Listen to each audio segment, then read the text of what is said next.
金门有2名钓客17坐船出海去钓鱼，这船啊无油，就安尼死斗对中国福建寄，18去互中国海警救起来。本体19就被登来到金门，说因为其中一个钓客身份可能是这金防部现役的士官，规个计划是出现变数，目前是拢无消无息。金防部表示，人员平安登来上重要，目前并金门县政府和海巡也等咧协调当中。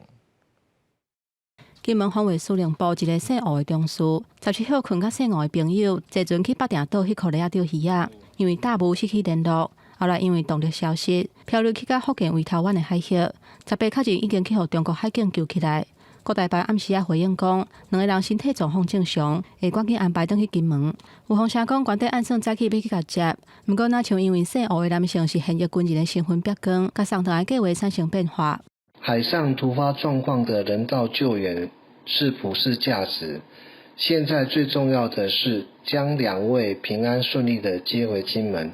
目前由金门县政府及海巡单位在协调中。敢是因为军人的身份，地处上头的计划出现变化，金防部并无正面回应。因为2017年，捌有军人出海钓鱼啊，互中国救起来，尾手是金门红十字会甲接转来。专家讲，若是已经查证士兵是单纯出海钓鱼啊，照2番演过的，甲送转也是无问题。不过因为快艇变起的事件了后，变较敏感，中国的动作要是要注意。因为他的确没有任何的意图啊，那但是我们也要防范说他拖延时间久一点，然后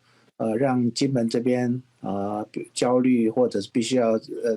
提什么条件，或者是跟他谈判等等啊，就很难说。有分析认为讲，最近2番有合作诉求的情形。国台办嘛讲，即届这2个人去钓鱼的事件是人道救援，甲快艇变起的事件无牵连，那像2番的关系有改变的可能。不过目前中国敢是因为钓客军人的身份，或者是海顶天气无好，延长踮伫遐的时间，也无进一步的消息，就看双方后续安怎处理。记者综合报道。